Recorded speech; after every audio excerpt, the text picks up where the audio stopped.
channel. This is Modipe, and it's really so good to see you here once again today. If this is your first time, you are really welcome to my YouTube channel, and if you are returning, thank you so much. I really appreciate your returning. So today we're going to be talking about an interesting topic, which is basically expectations versus realities in Canada. You know, sometimes when I watch some videos on YouTube that talks about why you shouldn't relocate to Canada, I'm like, excuse me? You don't tell me that. You leave me, let me be the judge if I want to live in Canada or I don't want to live in Canada, right? Well, Canada is really interesting, but there are some few things that you have to know. In case your expectations are really high, just cut it down a little bit and, you know, just roll with the flow. So the first one we're going to be talking about is, I would like to let you know that most houses are actually built with hardwood laminated flooring. So some of us, like, I'm going to use myself as an example. When I came into Canada, I was expecting that this kind of floor, like a marbled tiled floor. So it was part of the things I was looking for when I was looking for houses, like, oh, I wanted this kind of floor, a marbled floor. But guess what? 80% of the houses that I found did not have this flooring, unfortunately. And you know, it just got to a point I told myself that, hey sis, what is really most important? Is it that floor or is it settling down with your family? So I just went for what was most important to me, which was settling down and, you know, moving to the next thing. Yeah, so do not expect that you get that kind of floor. You can get it, but it's really rare if you're trying to settle in as quick as possible. So the next one that I'm going to be going to is that don't think that Canada is so clean. Yeah, Canada is clean though. It's so clean, no mosquitoes, no bed bugs, no cockroaches. We have a lot of those things. Like, I'm just going to be focusing on the bed bugs, for example. I can tell you for a fact that the first time I ever saw bed bug was here in Canada, when we found bed bug on my pillow in the hotel where we're staying. That was like the second week in Canada, and I was like, what? Bed bug? I didn't know what bed bug looked like. 35 years of my life, that was the first. No, I think 33. Yeah, that was 33 years of my life. I was like, no, this is what bed bug looks like. It was really, really frightening for me. So yes, we have bed bugs there. You know, Canada is multicultural. We have different kinds of people bringing different things into this place. So yes, we have international bed bugs. We have mosquitoes as well. So don't get it all wrong, okay? So yeah, the next one we're going to be talking about is about the kind of houses that is in Canada. So yes, you will expect that well, Canada's buildings or apartments or houses would be from the regular flooring, like just from the top floor, from the leveled floor. That's how they start building their houses. But no, it is not like that.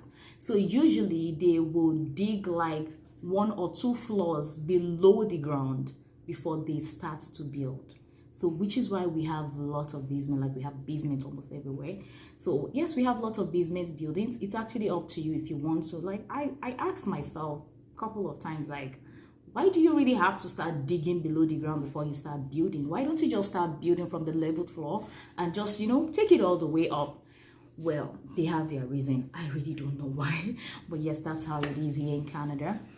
The next one I'm going to be talking about is jobs. Interesting. Yeah, everyone should be interested about that.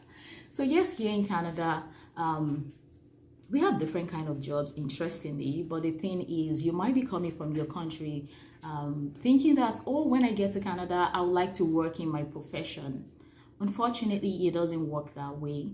When you get here, you're going to have to take either you take the course, whatever course you've done from your countries, you have to take it all over again, or maybe you have to take some, you know, just short courses where you can get some licenses. Well, long and short is you have to get a license to be able to enable you to work. So in that process, you have to do a course, you have to take exams, you have to pass the exams, very important.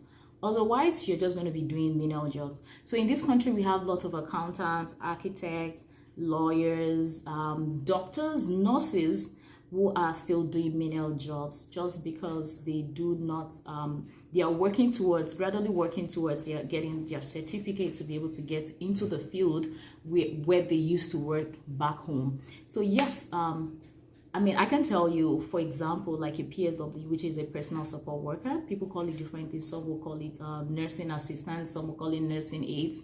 This is a very easy job that anyone can do. If you're already taking care of your children, you're already doing that. If you have seniors that you've taken care of, or your husband, whoever, if you're already taking care of someone already, you've already been in that field.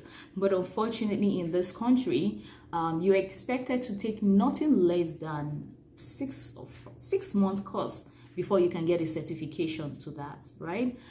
Yes, that's how it is here. It's not that easy. So yes, you have to be ready to take one of those things. It's where you find yourself. We just have to go with the flow. So now the next one that will be talking about is people. If you are thinking that when I get to Canada, I'm going to become a millionaire, like I'm going to build social houses, or I will do this, I will do that when I get to Canada with funds. You can do that, but it's very, very hard. First of all, Canada is not built for you to become a millionaire or a billionaire, right? It's not like it's not achievable, don't get me wrong, but it's a lot of work you have to put into that. First of all, the more you work, the more tax you pay. And the more you work, the more tax you pay.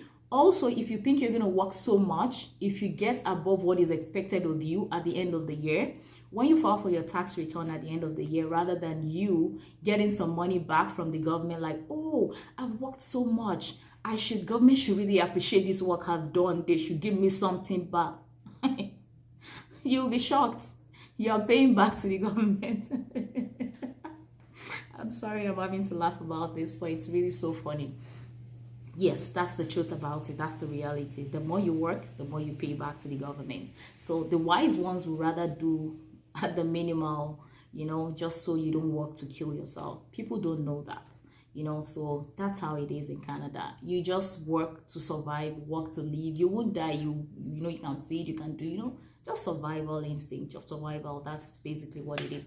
So yes, the next thing we are going to be moving to is social gathering. Social gathering is an important one in this country. Like some of us came here with some clothes that were like, oh, I will so rock Canada with this. Well, it doesn't work like that, because the social gatherings is really, really to the minimal. And if you think you're going to paint Canada dry, red, I mean to say, there's no room to paint Canada red, because the weather would not allow you to do that. And it's actually best for you to keep your circle smaller, just so you don't find yourself in some unnecessary gatherings just so because you want to socialize, right? So yes, we don't really have so many places we go to. Well, they love hiking in Canada. We sometimes we hang out in parks, families gather together, but that's just basically, it's not like what you do, like those kind of gatherings you can dream of, you can think of in your country. It really doesn't happen here. And if it has to happen here, it has to come at an expense, right? Which is really, really high. So yes, that's what it is about the gathering. So also, if you're thinking of bringing some of your traditional clothes to this country, like, oh, I'm going to wear this like this, I'm going to wear my ashoke, if you know what that is, I'm going to wear my akwocha. Yes, you can wear those things, but you're gonna have to wear those things with your winter jacket on top of it. I'm sorry guys, I'm laughing about this, but yes, you can wear those things to your service, yes, you can do that. But oftentimes, even in service, you still have to put on your jacket because it's really cold in and out. Yeah. So yes, that is just the little things that we're going to be talking about. So yeah, there are so many things, but I just want my video to be really short today, right? I'm really, really working towards that. So yeah, but with all being said, I just want to let you know, do not let anyone discourage you from coming to Canada.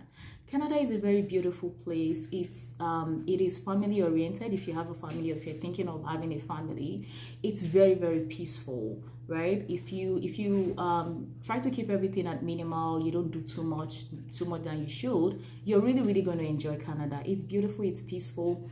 Do not raise your expectations too high. Just keep it really, really minimal, and you're really going to love this place. Do not let anyone discourage you once again. So thank you so much. If you have not subscribed to my YouTube channel, please, I am begging you to do so.